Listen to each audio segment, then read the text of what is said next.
Alhamdulillah semua dalam keadaan baik. Perkenalkan, saya Larasiana Tarisa Dusani, mahasiswa aktif semester 5 program studi ilmu gizi Fakultas Ilmu Kesehatan Universitas Muhammadiyah Profesor Dr. Hamka.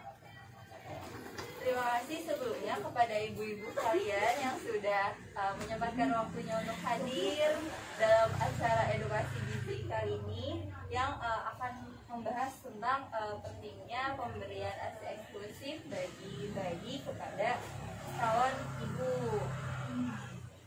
Ya, sebelumnya di sini saya akan menyampaikan tujuan dari edukasi ini. Tujuannya adalah saya ingin memberikan pengetahuan kepada ibu-ibu semua tentang apa sih ASI eksklusif itu dan apa sih pentingnya pada bayi jika diberikan ASI eksklusif. Pembahasan yang akan saya bahas yang pertama itu ada pengertian ASI eksklusif, kedua ada jenis-jenis dari ASI, terus ketiga itu ada manfaat ASI, ada juga faktor yang mempengaruhi produksi ASI, terus kemudian ada yang terakhir itu ada mitos dan fakta tentang pantangan yang banyak tersebar di masyarakat. Apa sih yang nggak boleh dilarang, yang dilarang untuk dikonsumsi oleh para ibu. Oke, kita langsung mulai aja ibu-ibu. Sebelumnya saya akan memberikan link free test yang akan saya sebarkan. Di situ ibu bisa mengisi sepengetahuan ibu saja. Selanjutnya saya akan memberikan leaflet, di mana di sini leafletnya bisa ibu baca tentang ASI eksklusif itu sendiri apa, manfaat ASI eksklusif itu apa, terus kandungan-kandungan pada ASI itu ada apa aja, dan kuliner yang biasanya dikonsumsi oleh ibu menyusui. Biasa ibu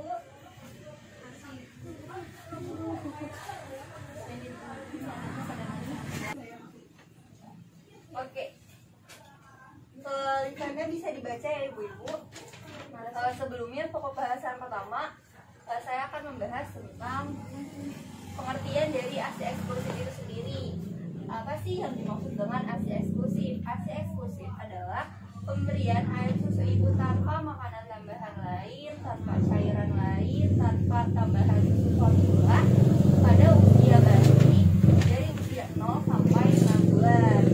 Nah, menurut WHO sendiri,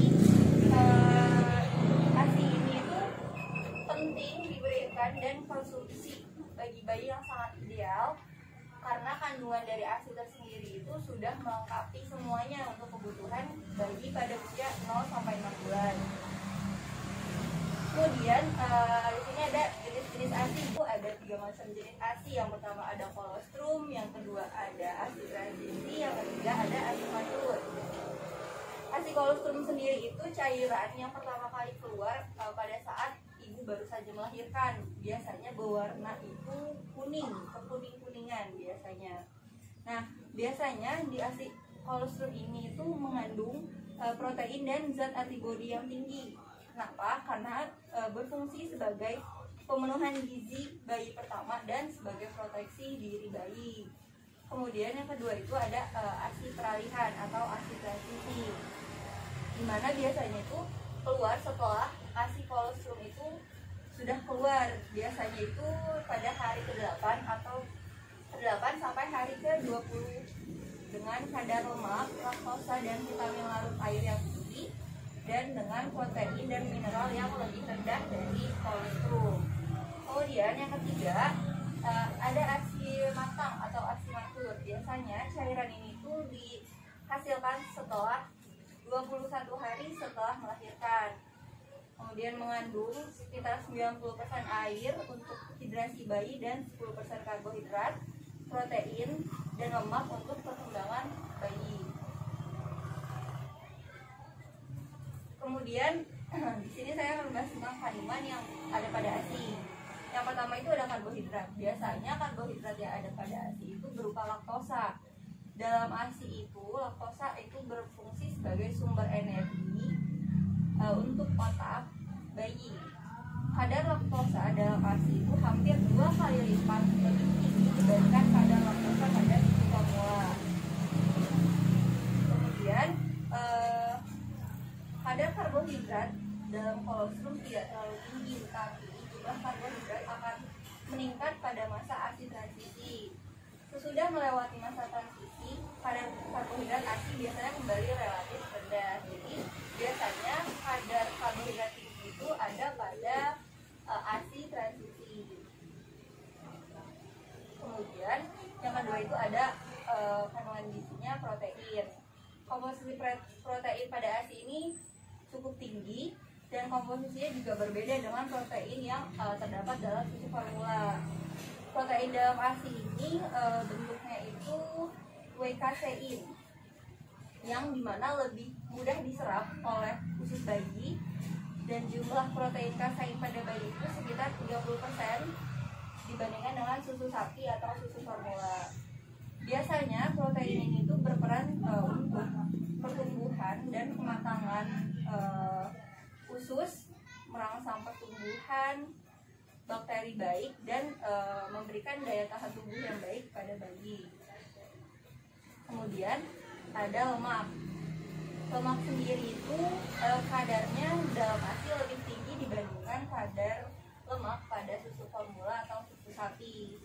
Biasanya lemak yang ada pada ASI ini berbentuk dalam lemak omega 3 dan lemak omega 6, di mana berperan dalam perkembangan otak bayi. ASI juga mengandung banyak asam lemak rantai panjang, diantaranya DHA dan ARA, yang biasanya berperan dalam perkembangan jaringan saraf dan retina mata bayi. Selanjutnya itu ada kandungan karnitin. Karnitin sendiri ini berperan membantu dalam proses pembentukan energi yang diperlukan untuk mempertahankan metabolisme tubuh.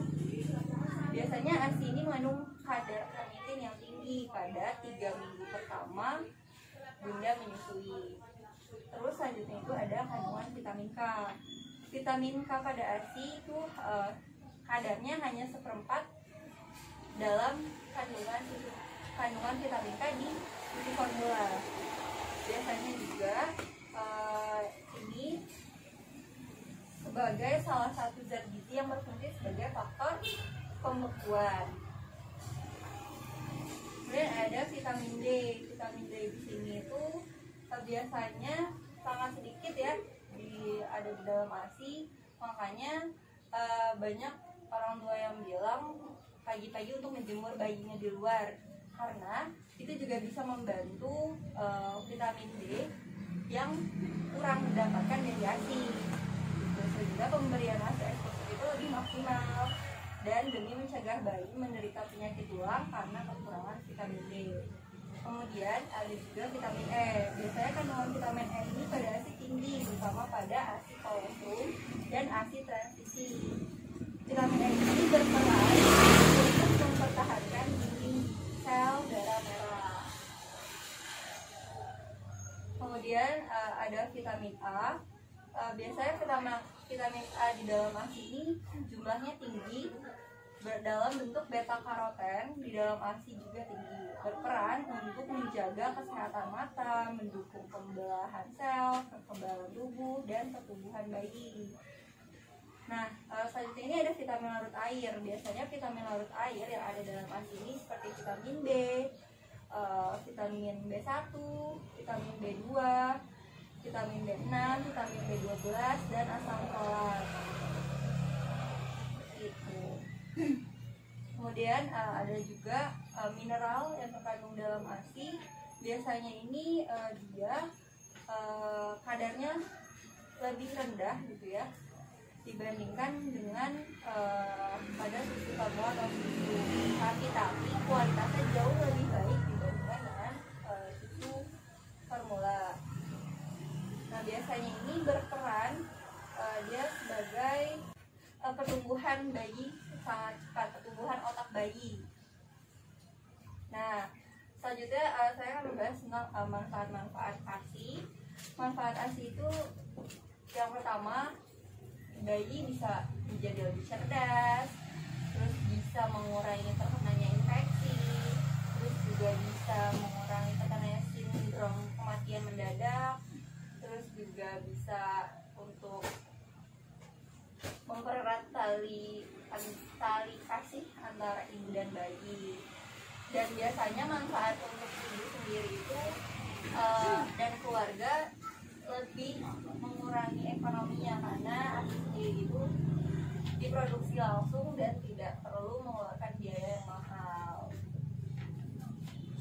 Nah, biasanya ada faktor-faktor yang mempengaruhi produksi ASI tersendiri. Bisa ASI yang keluarnya sedikit atau bahkan ASI yang tidak keluar sama sekali. Nah, itu biasanya karena makanan yang dikonsumsi oleh ibu sendiri. Biasanya ada makanan-makanan yang memang bisa mempengaruhi produksi ASI jadi lebih sedikit atau tidak keluar sama sekali. Selanjutnya itu ada ketenangan nih bunda. Jadi ketenangan jiwa dan pikiran bunda juga sangat penting dalam produksi ASI. Terus juga perawatan payudara. Makanya banyak di luar sana yang mengadakan pijat laktasi. Itu juga salah satu bentuk untuk memperlancar ASI itu sendiri. Terus juga konsumsi obat-obatan, konsumsi alkohol itu dapat mempengaruhi produksi ASI juga. Nah, terakhir ini ada mitos-mitos yang tersebar di masyarakat. Salah satunya ini ibu dilarang makan ikan laut karena nanti katanya bisa ASI-nya ini bisa bau amis. Tapi faktanya ikan laut ini sendiri itu sangat banyak mengandung protein, mineral dan lemak untuk pertumbuhan bayi. Yang kedua juga ada mitos yang tersebar di mana ibu dilarang minum es saat ibu sedang menyusui. Tapi faktanya adalah es ini nggak ada hubungannya dalam perkembangan bayi. Jadi tidak permasalahkan bunda meminum es asalkan masih batas normal. Terus yang terakhirnya ada mitos di mana ibu ini dilarang mengkonsumsi makanan pedas karena katanya bisa menyebabkan alergi kepada anaknya. Faktanya makan makanan pedas itu nggak ada hubungannya juga dengan alergi atau daya tahan tubuh bayi, kecuali yang bunda makan adalah makanan pedas dengan makanannya itu yang memang alergi gitu bayinya. Misal makan daging pedas, nah ada bayinya ini kok alergi terhadap daging, jadi lebih alergi ke dagingnya bukan karena makanan pedasnya. Nah, terakhir dari saya, sayangi bayi Anda karena dengan ASI eksklusif merupakan bentuk kepedulian terhadap bayi dan salah satu makanan yang sangat ideal untuk bayi. Ibu semua ada yang ingin ditanyakan? Ya Bu, ya emang kalau ibu menyusui itu nggak boleh makan kuning telur? Ya, untuk kuning telur itu sendiri mitos ya, karena di leaflet yang sudah saya berikan juga di situ kuliner yang biasa diberikan atau dianjurkan untuk ibu menyusui itu ada salah satunya untuk kuning telur dikonsumsi karena itu sangat baik untuk pertumbuhan bayi, untuk daya tahan tubuhnya bayi juga. Jadi boleh ya Bu? Iya boleh bunda. Ada lagi yang ditanyakan? Ya, sekian dari saya. Sebelum saya tutup, saya akan mengirimkan link post-test di mana saya harap bunda bisa mengisi sepemahaman bunda apa yang sudah saya sampaikan. Bisa diisi dalam 10 menit ya bunda. Oke, udah selesai bunda waktunya. Dari saya terima kasih banyak sudah berpartisipasi, sudah ikut serta dalam acara edukasi gizi ini. Semoga apa yang saya sampaikan bermanfaat untuk ibu semua. Saya mohon maaf apabila banyak kesalahan dalam perkataan.